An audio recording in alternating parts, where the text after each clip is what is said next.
Good morning, friends. Hello, hello. You're great, grand, and good today.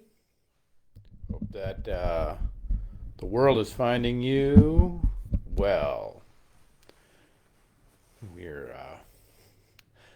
I'm still coming, kind of bouncing off of the joy of last night. We had our all church family night here, and for those that were able to make it, we had a terrific kind of night of spending some time. We actually went late because we were so kind of I think wrapped up in the conversation with Father Steve Rindall, the head of Warriors on the Way, and the conversation that happened with that, and kind of what his real whole kind of hearing not only his kind of healing journey, but the journey that he offers warriors again and again and again through his work with Warriors on the Way. So super exciting. It was a great night for me, and I hope that if you were there, you got great things out of it, and there was good hope in it. Hey John, good morning to you. Vicky, glad to see you last night. Thanks for coming out. It was a good night. Hope everybody's doing all right. So good morning, everyone. Give it one more minute. See a few more coming along. Cranking out stickers and ornaments this morning. Nice. That's awesome. I'm I just love that line drawing, and I'm so grateful. If you don't know, John took one of my dad's moose drawings and made some stickers out of it for a part of in Moose and Mountain, and it's just a real tribute, touching tribute. I keep one of the stickers on my travel mug so that kind of it's always with me, and yeah, so I'm really grateful for you. Thanks, John, and very much appreciated. So. All right, friends, we're going to get going. And this morning, uh, so today might be a little heavy, but I think I want to talk about this because I think it's critical for us to wade into these sorts of things. That today is International Overdose Awareness Day. We're gonna there's going to be a gathering tonight at Government Center with speakers and with Dove Release and with a procession, kind of honoring those who have been lost to overdoses and all over the world. And the reality is that a if you are 18 to 45, the number one way in which you are likely to die in America is through unintentional poisoning. And I say it that way because first, I really do believe we are in the midst of an epidemic of unintentional poisoning.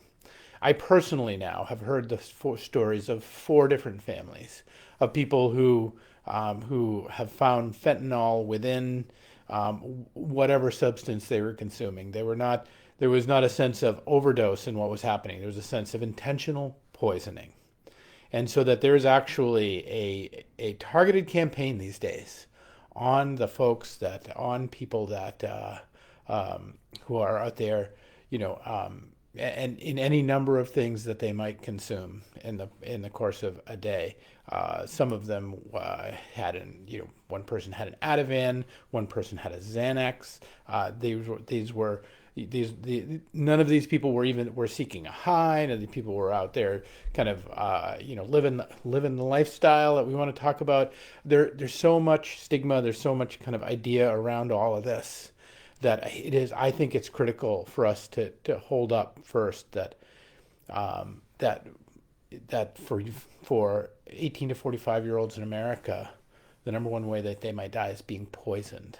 Whether it is, and then we can get into the conversation about whether they know it or not, whether it's volitional or not, whether they're morally, they're filled with moral turpitude or not, like all of those things that we can load up.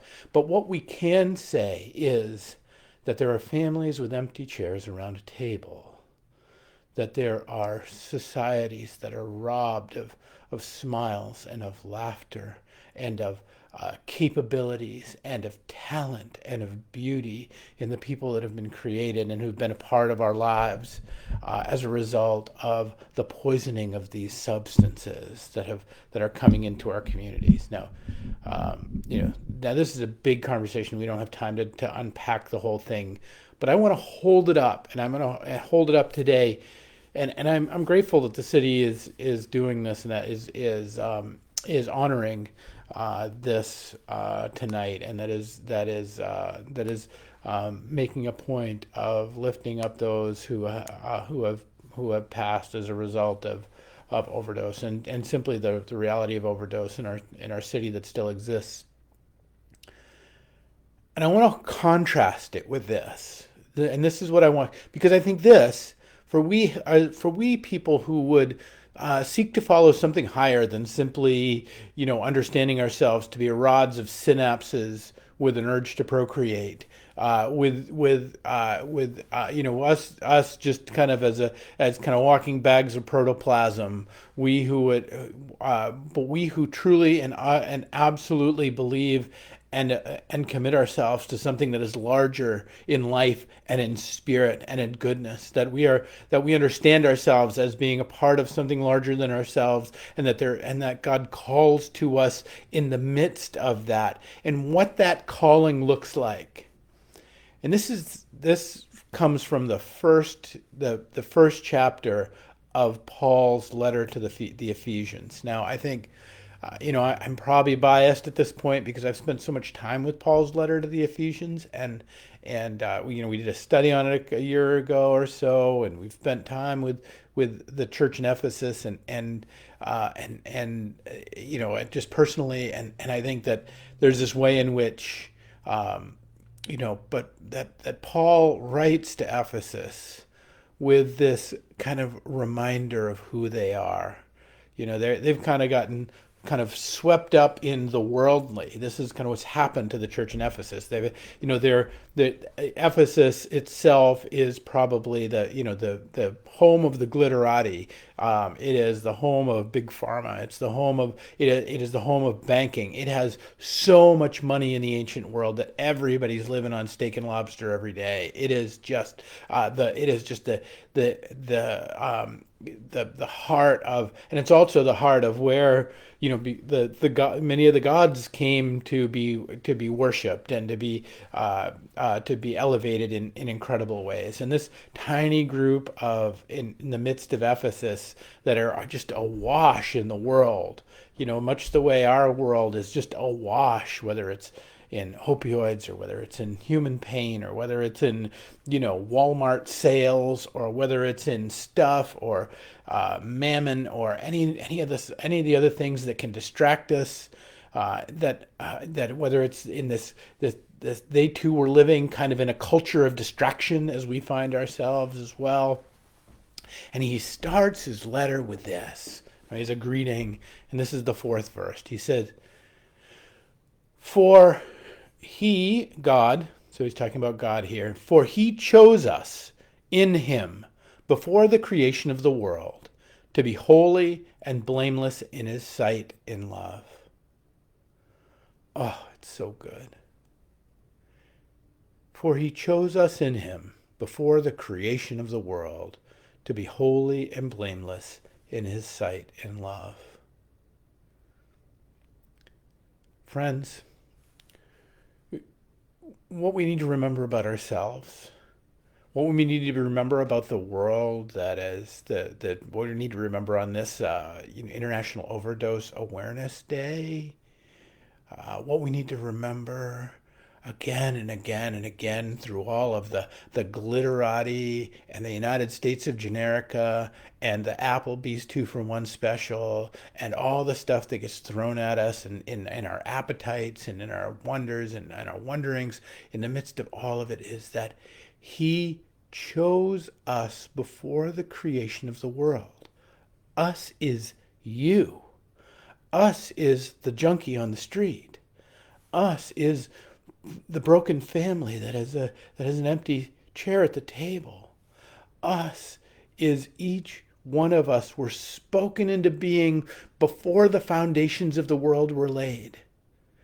The materialists are just fantastic in telling us all, the world is 4.2 billion years old and the universe is and they'll, throw all these fantastical numbers at you, which, great. Maybe they're true. Maybe they're not. They don't seem to know because they change them all the time. But whatever they seem to do know is that they're fantastical. Like, I can't imagine 200 years. I can't imagine 90 years at 54 years old. I don't know what it is to be 90 years old. And yet we're talking about, 165 million years ago, Dino the dinosaur wandered around. Like, all of it is maybe it's true. I'm not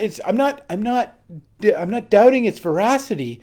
What I'm doubting and what I'm calling us to is to remember that even before all of that, you were known by the one who made you. You were chosen to be breathed into life by the one who made you. You were brought into this world to have this grand experience of what it is to be alive, to have breath in our lungs, and to have a heart that beats in our chest, and to have all of the feelings that we encounter in the course of life, to have all of the thoughts and the rationalities and the mistakes and the falling down and the skinned knees and the cancer and the brokenness and the difficulty of this world that draws us toward that its whole function and whole creation is to draw us into the blameless holiness and love and of the sight of God. That's true for the people who will gather tonight with their hearts broken, with grief and loss, and a world that have had one of these days, one of these experiences in life where there's this, the before moment and the after moment. There are certain experiences in life that at some age or another we all get to, and we get to the before time. Before I lost this person, before I lost this job, before I got married, before I whatever they are, you live long enough and eventually you find there are these beginning hash marks in where our lives invariably and fundamentally and inextricably for the rest of our lives change. And when the gathering tonight comes at 6:30 and people come for International Overdose Awareness Day, they will come to honor that moment when their world changed. And with the prayers and with the hopes and with the lifting a candle and a light to the world that says, let it not change in such horrible ways for others again. Friends, He chose us in Him before the creation of the world. You were chosen before the creation of the world to be holy and blameless in His sight in love. When God looks at you, when Christ looks at you, He looks at you in love. He sees you only through the sight of love.